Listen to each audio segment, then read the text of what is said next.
All right, guys, another episode here of J&J in the evenings, and we're live again. Are you kidding me? I missed out on Fridays. It was unfortunate because, Josiah had mentioned it there at the very beginning. We were supposed to be a live, sports podcast. And, didn't know the hoops that we were going to have to jump through. But because of so many of you that have started since the very beginning listening to this podcast, we've been able to jump through some of those hoops. And I just want to say thank you to everybody that's stuck with us here over the past almost 2 years, dude. We're almost 2 years into this thing and only getting better.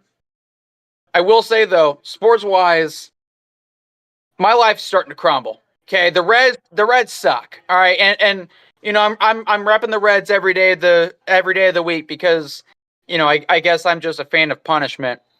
But if you look at this Bengals season, there was a lot of hype going into it, and they played the Ravens yesterday in a make or break game. Both teams needed this win more than anything. And Baltimore comes into Cincinnati, and we get an absolute quarterback matchup. I mean, it's almost all-time stuff. The stat line, these guys end up putting up 9 touchdowns, 2 picks. Let me just tell you right now, that's a better season than Bryce Young's going to put up an entire year. Okay? Like that is just unbelievable quarterback play. Both of them made a mistake in that game, but it was only one. So just a great quarterback matchup in general. But the Ravens come out on top 41-38 and possibly the game of the year. Josiah, obviously being the big Ravens fan here, let's get your immediate reaction to the Ravens beating the Bengals in Cincinnati. Josh, to be honest, man, it feels really good to be on this side of the other thing. I couldn't imagine the pain I'd be going through if we lost that game. My heart really goes out to all those Bengals fans, man. That is tough. I saw people drunk driving home with no seatbelts tough. They were ready to go. That is hard as a football fan. I mean, I was sitting right here thinking this could go either way, but man, what a great game we got to see. I got to stand on business, though. I am going to make this point that Lamar is the second best quarterback in the NFL. I can't see a way around it. That just is what it is. He was the better quarterback in this game. He put up more yards, one less touchdown, but the detrimental turnover by Burrow was ultimately what cost them. Both coaches made mistakes in this game. Both defenses played like shit in this game. At the end of the day, all you can say is this was really a quarterback duel, and the better quarterback was going to win that game, and it just so happened to be Lamar Jackson. I also want to give Derrick Henry his flowers because that run would not have happened if not for Derrick Henry there. I think he was a big piece in this offense to really help take it to the next level. And what about Justin Tucker? Missing 1 of 5 so far this year from 48 plus. Hits a 56-yarder into the wind with a crazy hook. It was everything had to go right for the Ravens, and it did. It was a great day to be a Ravens fan. But Derrick Henry's flowers, he just got 10,000 rushing yards and 100 touchdowns in the first 125 games of his career. The only other running backs to do that, LaDainian Tomlinson, Adrian Peterson, Emmitt Smith, Jim Brown. Credit to Derrick Henry, man. Hall of Fame running back next to a Hall of Fame quarterback with a Hall of Fame coach right now. Who has it better than the Ravens? Seriously, who has it better than the Ravens?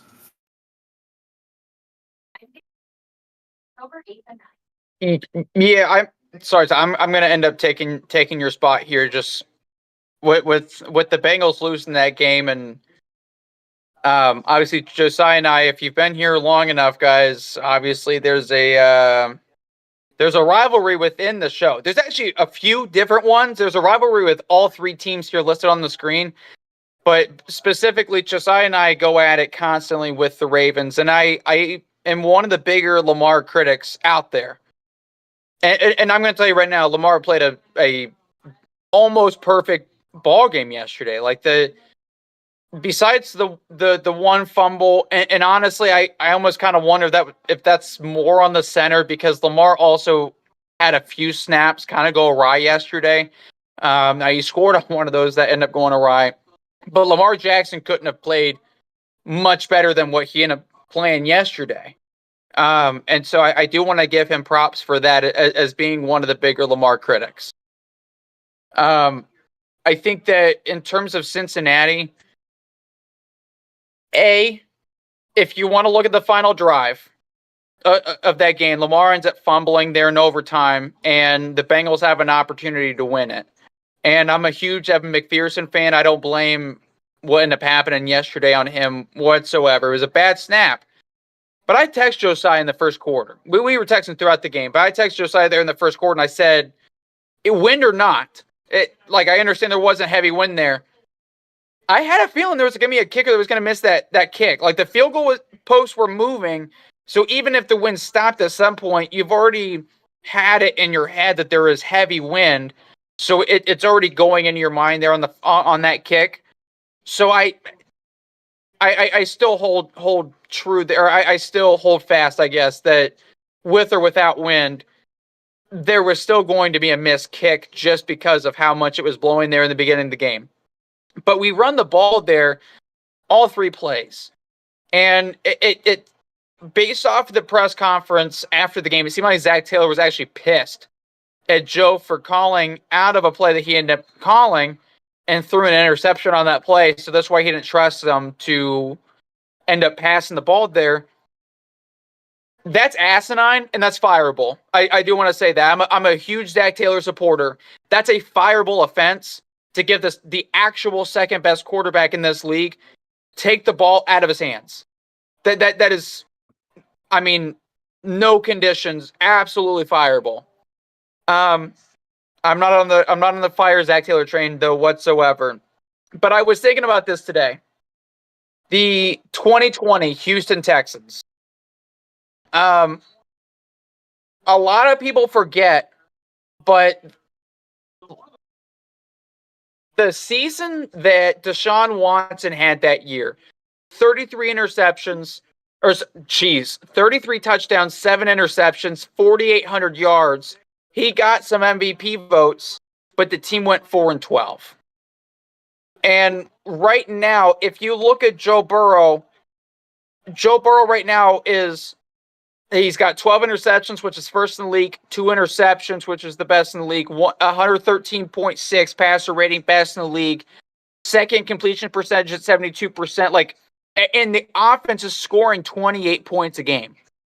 So at a certain point, you have to go, okay, even taking the team success out of it, is Joe Burrow having the season that Deshaun Watson, and this is the only time that Deshaun Watson and Joe Burrow can be mentioned in the same sentence, by the way, is Joe Burrow having Deshaun Watson 2020 season where he's playing out of his mind.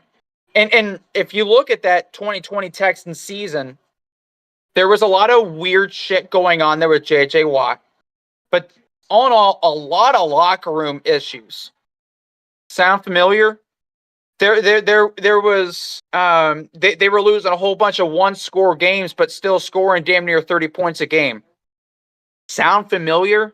I think that we're going to get to a point, and maybe we're just a few weeks early on this, but I feel like we're getting to a point where Joe is going to have an MVP season this year, and because of how bad the defense is, we're going to be talking about this a few years from now going, well, Joe Burrow had that season, Deshaun Watson had that season. I don't know what your guys' take on that is, but that's kind of where my mindset is at after that game.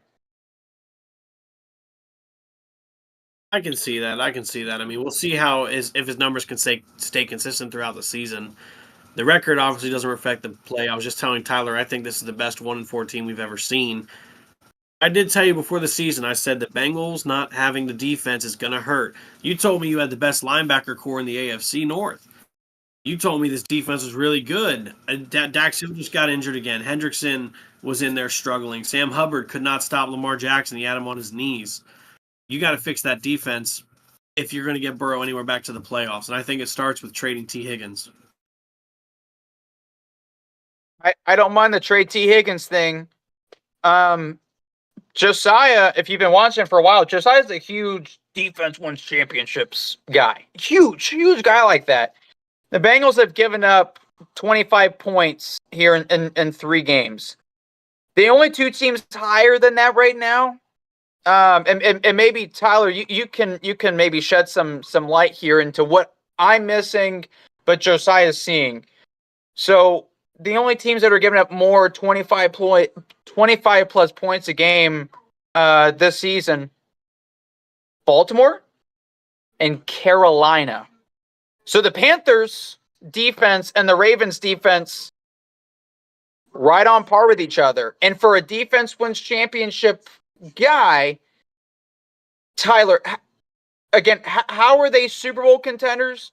Because I think I'm seeing the game wrong. You're absolutely right. Defense hasn't been putting up the numbers you'd expect them to, but when push comes to shove, defense bands together and makes the plays that needs to be made. It's the first year with a new defense coordinator. It's going to be sloppy. I trust our defense just enough. They're only going to get better as the season goes on. That's what they've proven. I mean, you're talking about a quarterback who you say is better than Lamar Jackson. The second best, maybe the best quarterback in the league, and the defense struggled. That's what happens when you have a good quarterback. Mahomes makes them struggle too, but yet we still always play them close.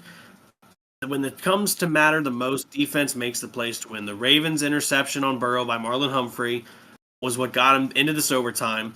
Your defense getting the ball in that fumble is what brought you guys the game. It was the fact of your incompetent coach that came barreling down. But defense does win championships, and the Ravens make the plays when it matters. That is why I think we're Super Bowl contenders. I mean, our offense, seriously, who is going to be able to stop us when we get rolling? When the Ravens get rolling, they're the best team in all of football. They're putting up numbers right now that you haven't seen since the 1984 Bears. That is magnificent. I mean, this is exactly what you want to see if you're a Ravens fan. Just how we said this last year, man. We said this last year. They won the Triple Crown. And you know what? They won the Triple Crown. Like, come on. We did do this last year. But really, the Chiefs are not all that right now. Their record doesn't reflect the team. Now, there's no team doing what Baltimore is doing in the NFL. They're just not. And as long as Lamar is healthy, they can win any game on the field no matter how their defense plays, unlike Joe Burrow and Josh Allen. Wow. And that's just a fact, man. I'm sorry. Man, Tyler, honestly, man, I'm lost for words. Like, I think that he's playing Madden and we're watching football. I think that's all that's happening. But go ahead. You watched the plays yesterday? That was exactly what you'd see in Madden by a superstar like Lamar Jackson. Go ahead, Tyler.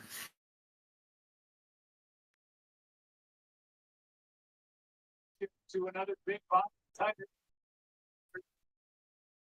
as long as he's on the field, he has a chance to win any game. Yes, the only one who can beat the Ravens is themselves. Wow.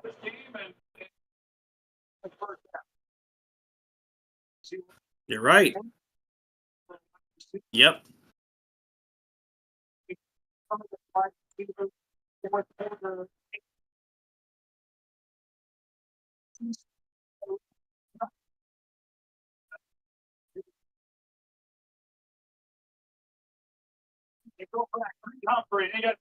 You're right. The Ravens also lead the league in total penalties and total penalty yards.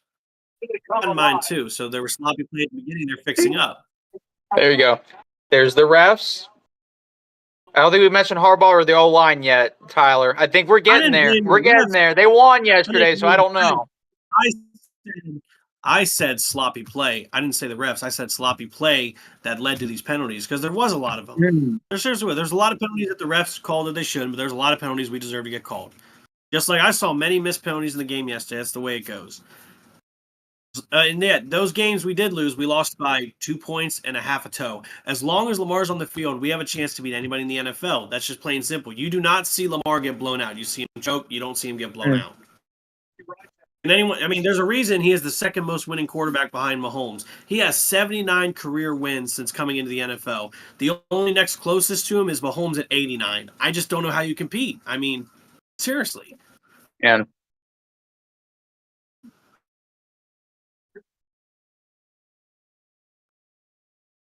it's Harbaugh.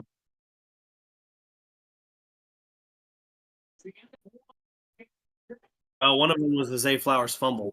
Yeah. Zay Flowers fumble, rookie. That's important. Yeah. And the Chiefs defense played better. The final score of that game, guys, was 17-10. The Chiefs defense and the Ravens defense were phenomenal that game. As long as I remember, the Chiefs went down early and took advantage. The defense completely stopped them in their shoes. and our offense couldn't capitalize. That is what you saw. You saw good defense. Defense wins championships. But still, Josiah, we lost the by one Ravens possession. defense gives up 16 points. No, Go ahead. Josh, when Lamar loses, he loses by one score. When the Bengals and the Bills lose, a lot of times it's double digits. That needs to be noted too. What?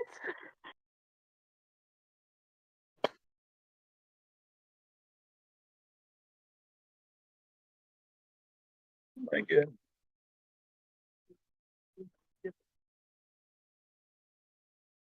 Do you know the Bills are a 500 team and have a chance to be overtaken by the Jets and the Dolphins by week 10?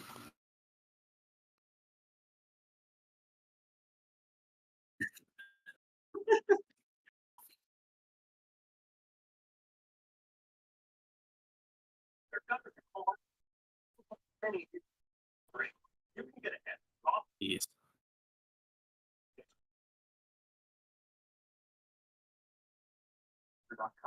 Didn't the Jets just beat you last year? With Zach Wilson in Buffalo? Is one game.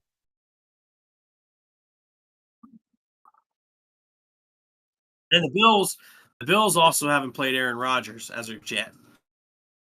This is why you brought Aaron Rodgers here. It's a make or break week. You guys play the Jets this week, right? This is a make or break week for Aaron Rodgers to really set the season for the Jets. Right now, they're still hanging around.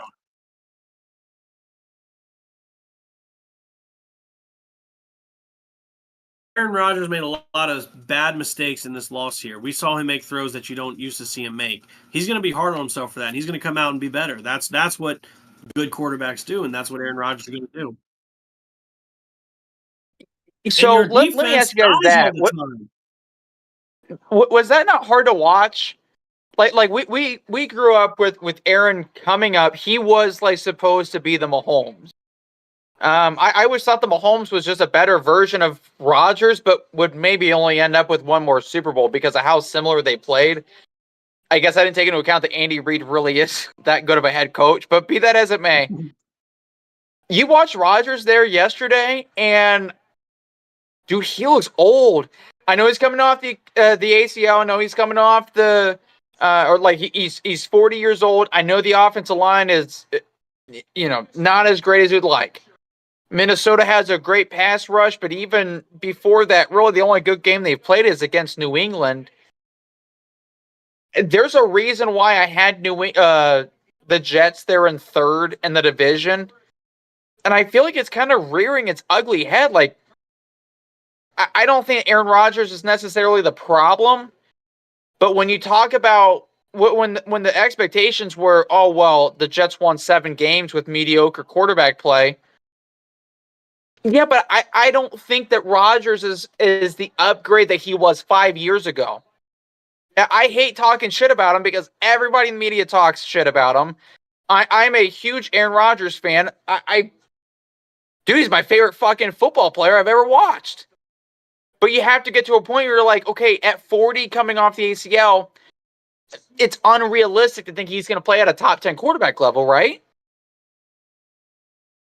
Yeah, it is unrealistic, and you have a little hope. And that made me think today about the Jets and their situation, how really they're not out of it yet. I mean, Rodgers needs to do a veteran move and pull themselves out of it. But listen, we all agree if the Jets don't make the playoffs this year, Rodgers is going to retire, Robert's going to get fired, and the GM's possibly going to get fired.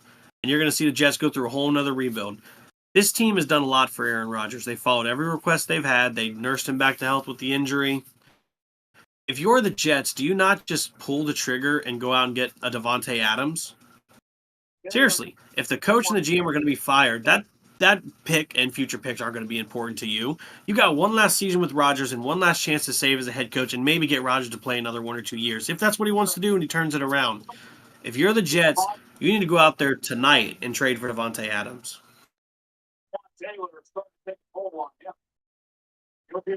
I'll say at least for I think you do have to make a trade for Devontae.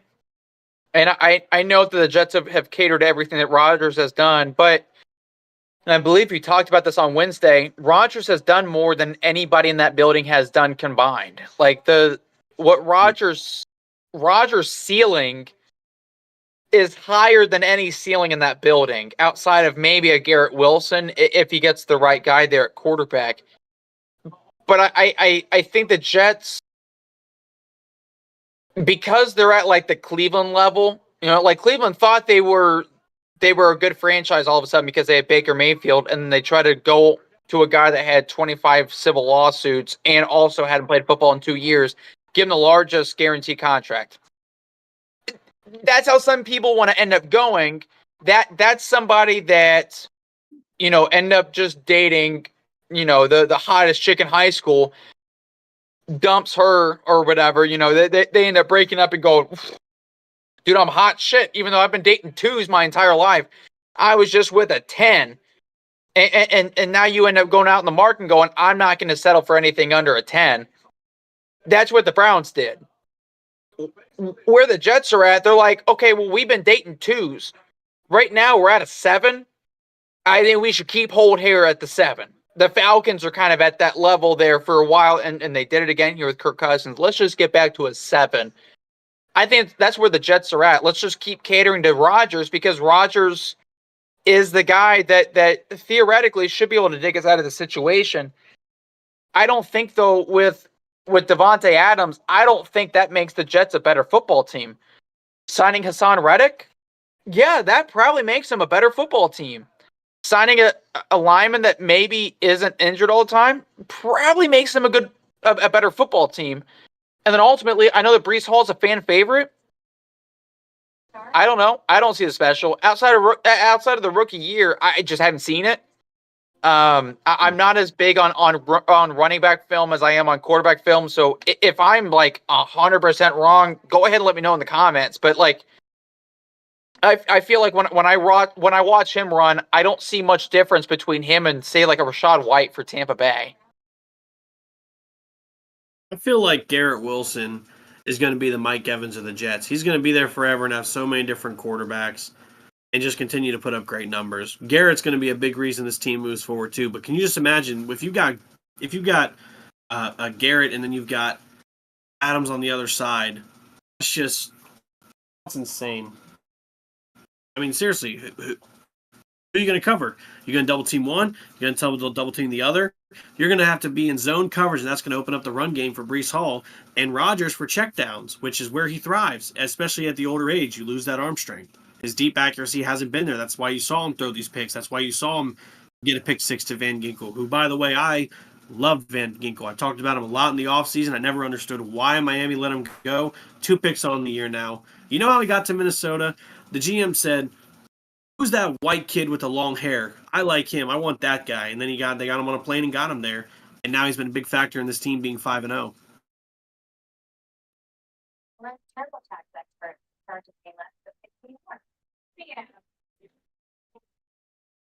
Are you guys buying into Minnesota? Yeah. You guys buying into Minnesota yet? I mean, okay. I haven't yet, but I am now. I mean, Darnold's not playing superstar football. I mean, he's playing great. He was playing superstar football to start. You're starting to see that regression a little bit, but still, the Vikings are a complete team. They're looking good. Jefferson's looking good. Jones' injury is concerning. I don't know how long he's going to be out there. I don't even know who their backup is. But Minnesota's got a good football team. I'm really excited to see how they handle the NFC North. It's Ty Chandler, I think. Ty Chandler, that might sound right. That sounds right. Because I know they got rid of Madison in the offseason. I think Minnesota's a good football team. And we talked about it, too, during the NFC North predictions that, like, the NFC North, if the Vikings are 4th, that's one of the better 4th-place teams in the league. Like, they were a good team. It was just going to be a matter of, is Sam Darnold going to play well or not? And I know that he didn't play well there in the second half there in that game. He didn't play well in the second half there, quite frankly, against Green Bay either. But they're starting out strong. They're getting out to big leads. And, I mean, dude, we're getting pretty close to, is Brian Flores a head coaching candidate here in the offseason because of what he's doing there defensively in terms of bringing pressure there? I mean, dude, he is drawing up that blitz like crazy right now. don't know. Flores has always been a good defense coordinator. He didn't make it as a head coach. He had a lot of different issues, but I always thought he was a good defense coordinator. Tyler, thank you for pulling up this schedule because let's look at this real quick. Okay, they got the Lions this week. That's going to be a huge game, and that game's in Minnesota. The Rams, they can win. Colts, they can win. Jaguars, they can win. Titans, they can win. Bears, they can win. Cardinals, they can win. Falcons, they can win. Bears, they can win again. Seahawks, I think they could win. Packers, Detroit again. Those are going to be coin tosses. This team's going to win 12, 13, maybe even 14 football games this year. I mean, they got a great schedule. Everything's going right for Minnesota, and I'm shocked.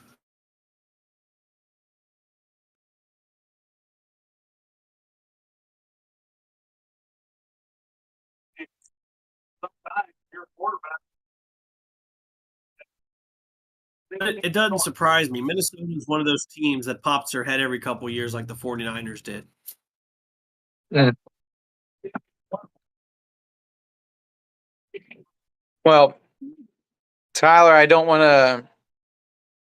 to put any sort of salt in a wound that is fairly wide open right now. Here it goes. Josh Allen really, really struggled yesterday against Houston, completing only 9 passes. I believe he completed one of his first 9. The end of the game, though, is probably what everybody's going to remember, which seems to be a lot of Bills games where it's 13 seconds, or in this instance where they're within the 5-yard line and there's about 25 seconds left, and they pass every single time. Fairbairn ends up kicking the field goal there to end up beating Buffalo as the time expires, and there's people that are claiming that McDermott needs to be fired. There are people talking shit about Josh Allen. We were talking about this Bills team as being a Super Bowl contender and the best team in the AFC 2 weeks ago. After back-to-back losses and the way they lost both of these games, is your confidence shaken at all with Buffalo?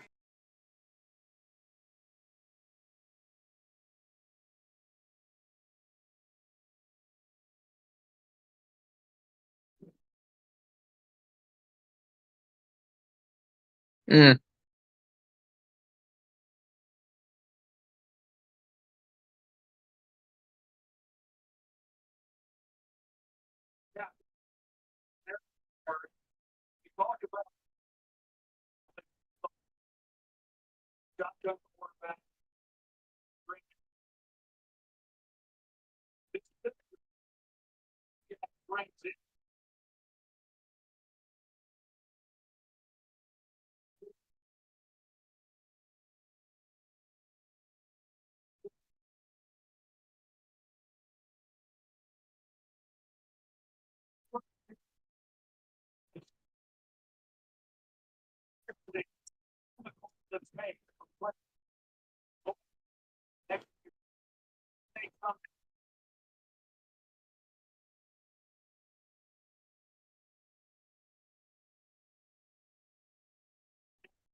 18 combined drops, right?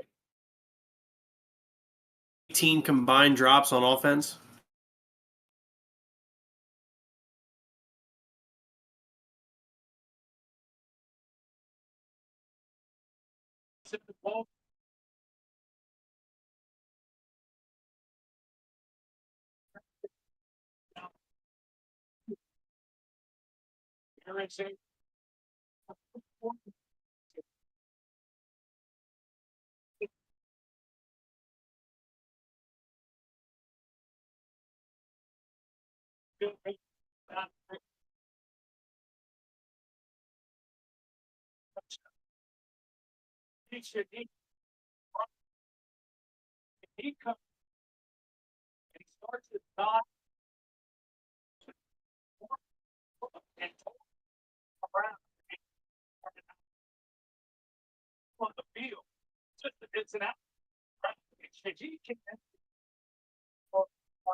I mean, we're both part of franchises that have those exact same questions of, okay, is the head coach there in questions? I mean, we believe me, you're preaching to the choir. Maybe more so to Josiah and his camp. I think I'm missing the buck here on Bengal fans, but it's it's understandable. Overall, what a great week for football. Seriously, Commanders sticking it to them. Caleb Williams had his breakout game you've been waiting for, Josh. We saw game of the year with our two teams. I mean, a lot of just highlights and incredible plays this weekend. The Cardinals taking down the 49ers. Who could have saw that coming? Well, and honestly, is it time to start worrying about the Niners? I mean, they've lost 3 of their last 4 games. Their one win, I believe, was against New England.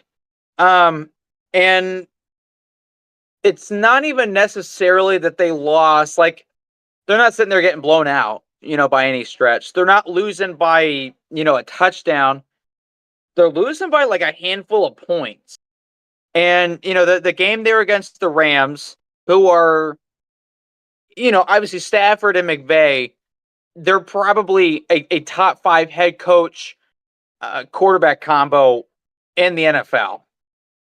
But outside of that, they don't have anything. Like they don't have Cooper Kupp healthy. They don't have Puka Nacua healthy. A lot of their defensive players, Aaron Donald ends up retiring there in the offseason. Offensive line is okay, but could be better. They've lost some guys here over the past 2-3 seasons. It's really Stafford, Kyron Williams, and Sean McVay. And the Niners lose to that when, on paper, even with the Niners injuries, because of how many players they have, kind of shocking. If you look at this past game here against the Cardinals, the Cardinals played Buffalo really well, but outside of Kyler and Marvin Harrison, there's not a lot to like about Arizona. If you can name me 3 defensive players for Arizona, I'll send you $50. Like you can't name them. That's one. Budda Baker's the only guy Budda you can name. That's it. Like Budda Baker seriously is the only guy that, unless you were a fan of the Cardinals, you don't know anybody outside of that. But yet Kyler ends up having a 50-yard run. I've been a big Kyler fan. I've defended him multiple times here on the show.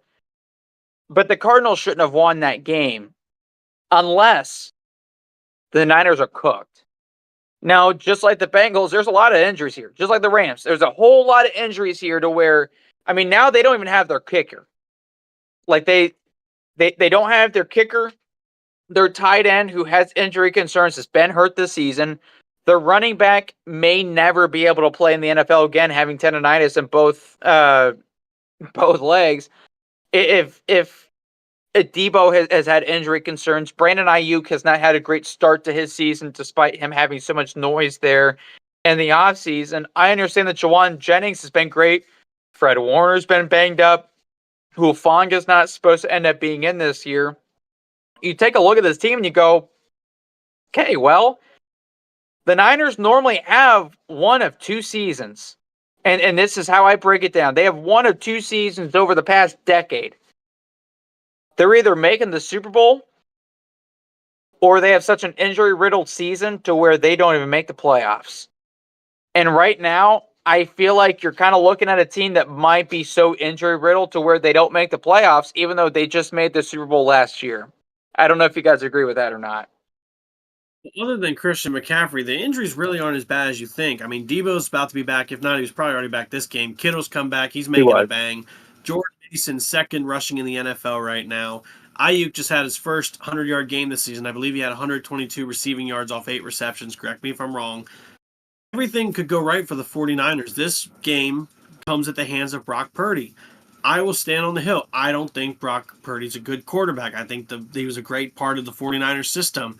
Now you're starting to see, well, when a team gets injured, you want your quarterback to be able to overcome those injuries. A lot of them can't. Some can, but not everyone can. You're starting to see that with Purdy here.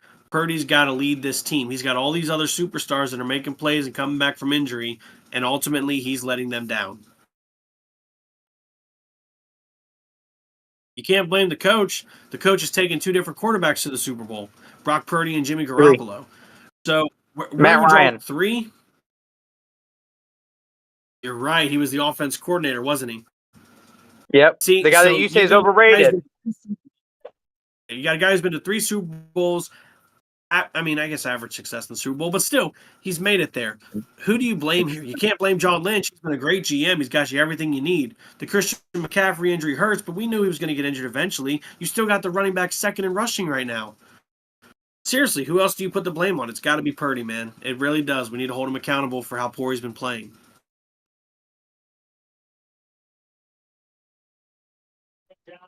let me ask you guys this. In terms of quarterbacks in this league, so we did a top 10. We all did for this season. And none of us had Brock Purdy as a top 10 quarterback, even though Josiah was sitting here trying to rewrite history in the pre-show meeting. But if you were to sit here and rank quarterbacks based off their rating, is anybody putting him? We'll be kind. Okay, we'll be kind because I think Brock Purdy gets the Tua treatment where people feel like it's bullying or picking on the quarterback because they understand the deficiencies, but they're not willing to say it out loud. I don't understand it, but I swear, dude, Tua and Brock, they're two guys that like fans don't want to say anything bad about and don't understand why people question them. Is Brock Purdy a top 20 quarterback? No. Like I can name you 20 quarterbacks that are better that would have more success than Brock Purdy in this system. Am I wrong? No. Let's do it. Lamar's better. Burrow's better. Mahomes, not right now. Allen. We can't do Fields or Watson. I'm going down the divisions. CJ Stroud's better. You know what? Joe Flacco's better. Joe Flacco's looking great coming off the bench. Dude can ball. Okay? Dude can ball. I would say Trevor Lawrence is better. Jalen Hurts. Arguably, Dak Prescott. Josh Allen's better. Mahomes is better. Herbert's better. And that's 8 right there in the AFC. Now you got, like I said, Dak's better. Jalen Hurts is better. Sam Darnold's playing out of his mind. Jordan Love's looking good. They got his first win of the year there, too. Even Daniels? Caleb is looking better right now.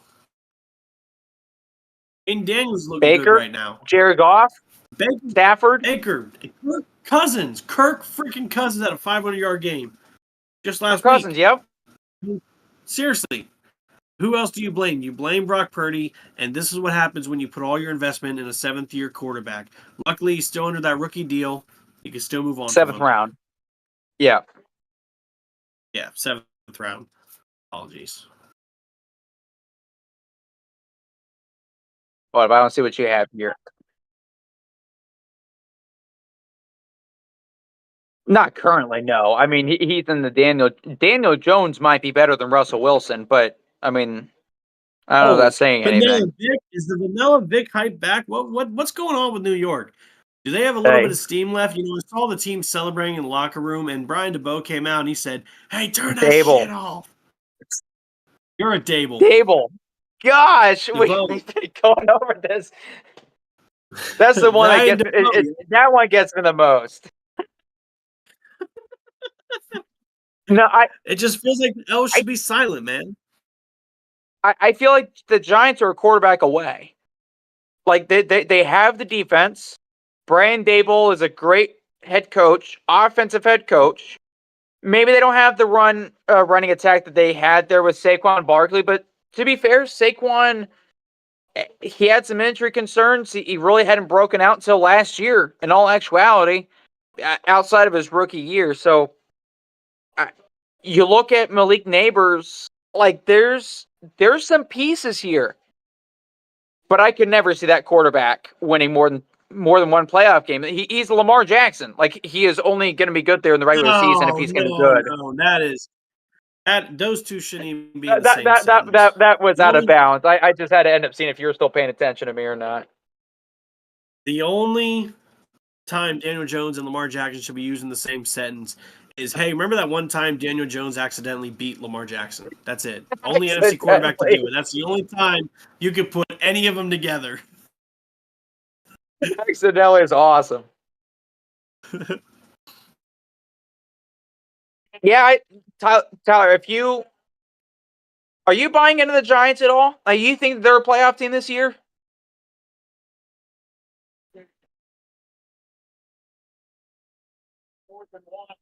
They play Cincinnati next, so they should win that one.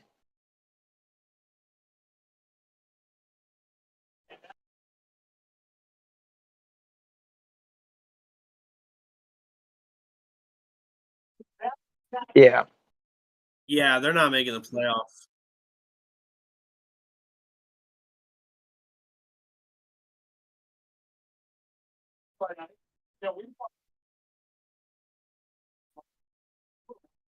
Yeah, I see you. I see you.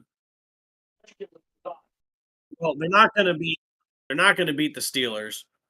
They're probably not gonna beat Dallas. I think they could take one from the Eagles. Probably the one in New York. I don't think they're gonna beat the Commanders. I think Commanders clean sweep. Jaden Daniels. I hate to say this because I was so hard on the kid. He's the second coming of Lamar Jackson.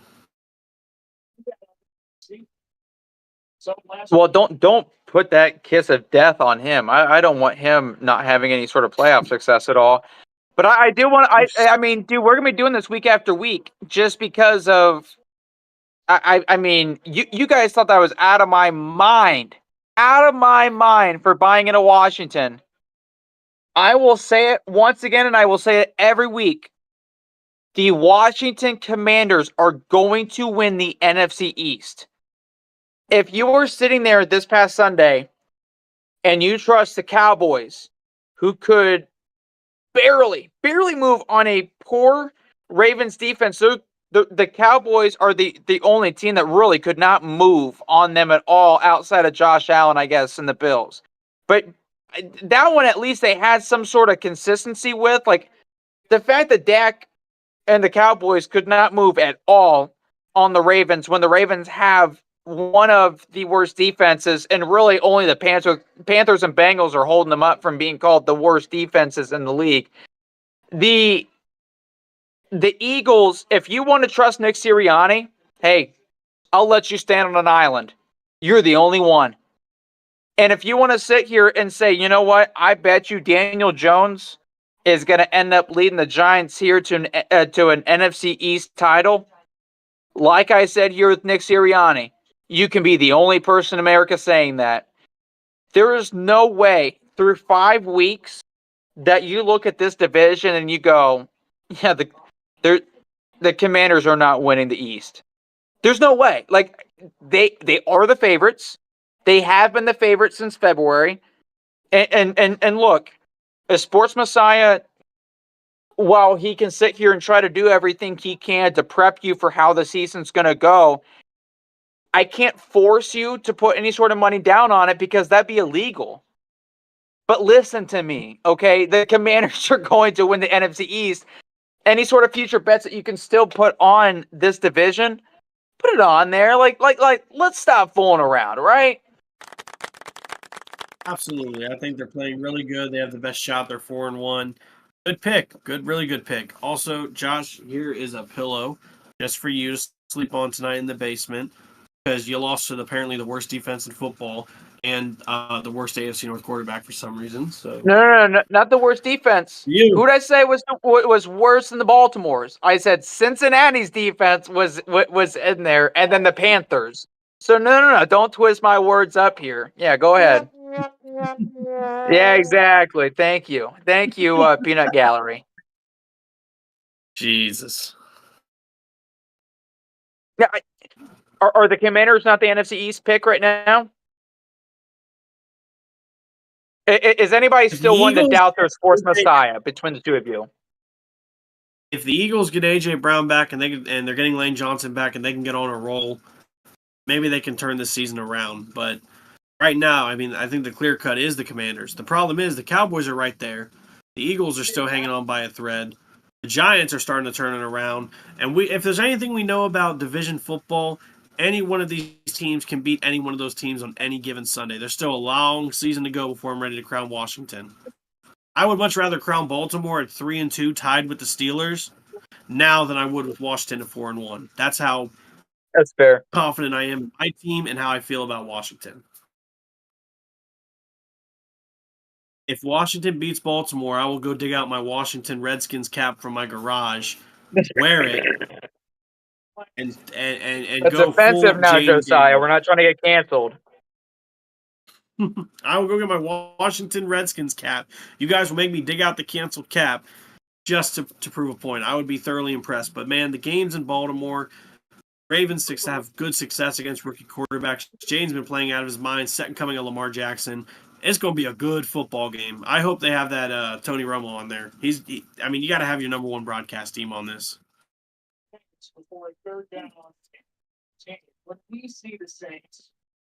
Tyler, is there anything more that Washington can end up proving to you to end up being? I mean, so I was thinking about this driving into work. Driving into work, I was thinking like the NFC, because of how weak it is. Stop me when you trust this team more than the Commanders. Going back to the quarterback conversation. Stop me when you hear them. Cowboys, Rams, Saints, because they've been up there. Minnesota, Eagles, Niners, Seahawks, Packers. Did I say Lions? Lions is probably the team where you start. Okay, Packers. So you're thinking the NFC North is really the only division then that could end up, because I'm assuming Falcons, Bucks, they're not necessarily above there for Washington. Is the NFC North really the only team that can end up stopping the Washington Commanders?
Good enough for second worst record in the league.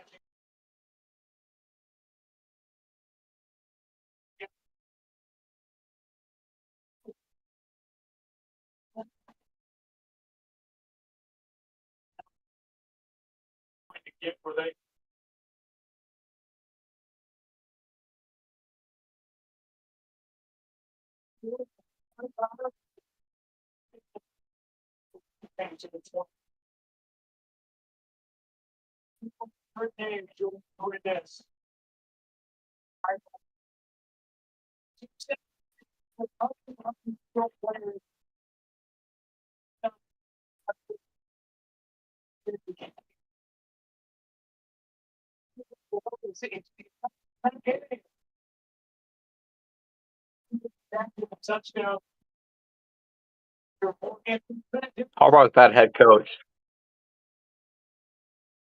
Harbaugh's a bad head coach. That's what the bottom half of the screen is telling us. I don't know what you're talking about there.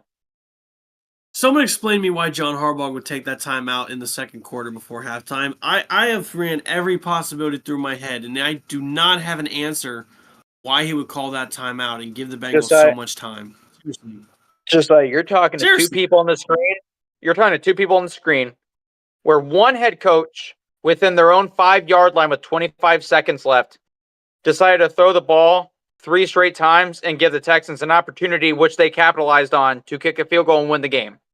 The other head coach decided to run the ball and take the ball out of the second best quarterback in the league's hands for 3 straight plays and rely on a kick that I, as a $0 a year salary person for the NFL, was able to text you in the first quarter and go, somebody's missing a field goal in this game.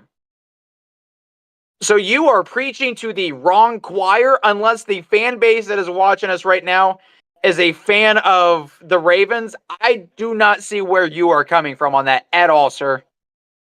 Well, the second best quarterback in the NFL is beating Lamar Jackson once, so let me know when you beat him some more times. We'll have a conversation. Yeah, beat Mahomes in playoffs. Go ahead. Just do it once. All right, just actually, you know what? Over 500 days ago. That's all you got. Mahomes total twice. Beat them once. Yeah, you did beat him once, man. That was a great fumble there by Clyde Edwards-Helaire. All right, well, the last game of the night, I guess we'll end on this. The last game of the night was the Cowboys Steelers game, which, I mean, hey, I tell you what, I moved from Boise to Cincinnati. I've hated every minute of it, and I will say the time zone difference is probably one of the biggest things that I've hated the most about it, because I'm obsessed with sports, absolutely obsessed. And when you're telling me to wake up at 4:30 there on a Monday morning, and I got a game that's sitting here an hour and a half behind, I was pissed. But they finally did end up playing, and it was a piss poor game.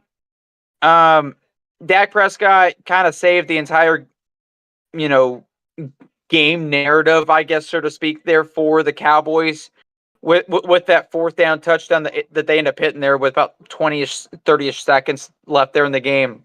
But the conversation coming out of it, unless you're a part of ESPN or FS1 and you actually wanted to watch the game just for the fan experience, the take coming out of it has to be, well, Justin Fields had looked really good, but was he playing more complementary there with the defense? The defense was able to win a lot of games there early on, but it's 2024, and outside of, I guess, Baltimore fans and Pittsburgh fans, defense does not necessarily win championships in 2024. And Josiah's coming on to this year, so I guess I won't be able to have that same take here in a few weeks. But all of a sudden, now the conversation is, should Justin Fields continue being the quarterback for the Steelers, or is it time for Russell Wilson to come back on? Would it be any better? Who do you guys think would be the better quarterback for this offense, Russell Wilson or Justin Fields? Justin Fields. Wilson has been injured. You don't want to take someone that's broken. Fields went 3-0. They're all coming off 2 tough losses. At the end of the day, Mike Tomlin said a really good quote. Before I say that, Tyler and I both picked the Steelers to win this game, but we knew it would be a sloppy, close game, and that's exactly what you expect with a good defense. TJ Watt got his 100th career sack. Great for him, record game. But he said, in our industry, it is a thin line between drinking wine and stomping on grapes. I couldn't have said it a better way. This game could have gone any direction. The Steelers could have won it. They didn't. I don't blame it on Justin Fields. I blame it on a whole team effort. The defense had them go down and score. Dak threw 2 interceptions in 2 different days. First time it's ever happened in one game. 2 interceptions, 2 games, 2 different days. Do you understand that? The Steelers did that to him. So they still have a good defense. I'm not sleeping on Pittsburgh at all. You don't break something that's working well. Fields is playing good, and you ride the hot hand.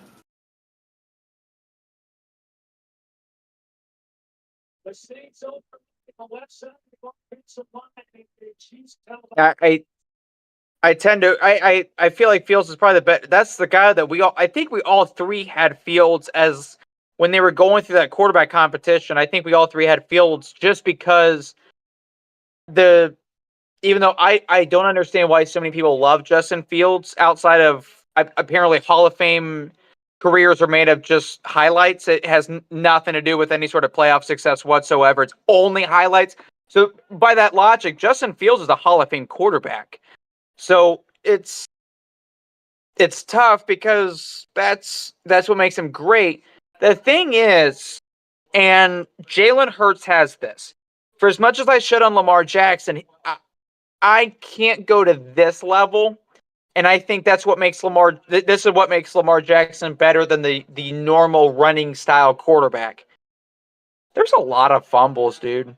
I mean, Justin Fields can't even handle a snap. Like it's getting to a point where you can say the Bears, who per PFF had a top 15 offensive line the last couple of years that Justin Fields was there in Chicago. And while Pittsburgh doesn't have a great offensive line, I mean, for the same problem to happen, we've all been to have another relationship analogy here. We've all been a part of multiple relationships, and we know that if a girl ends up breaking up with you for the same reason twice, and then it starts to kind of carry over, you can sit there and go, "Oh man, bitches be crazy," but at a certain point, you have to go, Oh no, because I'm now starting to hear this from multiple people that I've been with, and maybe this is a problem with myself. Justin Fields holds on to the ball way too long, and he can't handle a snap. And to be honest with you, past the first read, I don't trust him. That was the narrative there in Chicago, and it's still the narrative here in Pittsburgh. That's why I feel like there's got to be a Russell Wilson change at some point. But the Jason Garrett comment last night there on Sunday Night Football, he was like, oh, you can go with Russell Wilson and then go back to Justin Fields afterwards. Yeah, that's why you got fired. That's why Jason Garrett was not a good head coach, because when people think like that, that's what gets you fired. I do think that if you go with Russell Wilson, you can't switch back. I don't know, man. It's tough, though. It's tough. It is, definitely.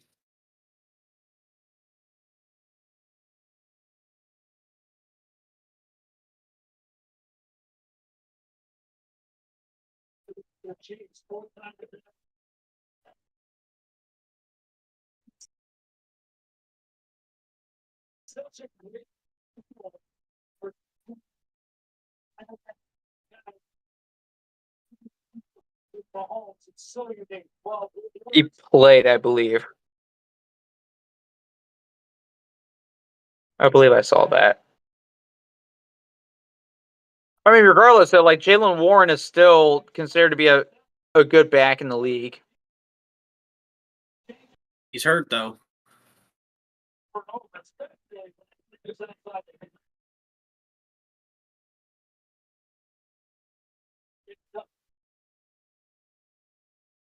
No, don't, Mahomes. I'm playing him in fantasy, and if he gets 23 more points, I'll lose.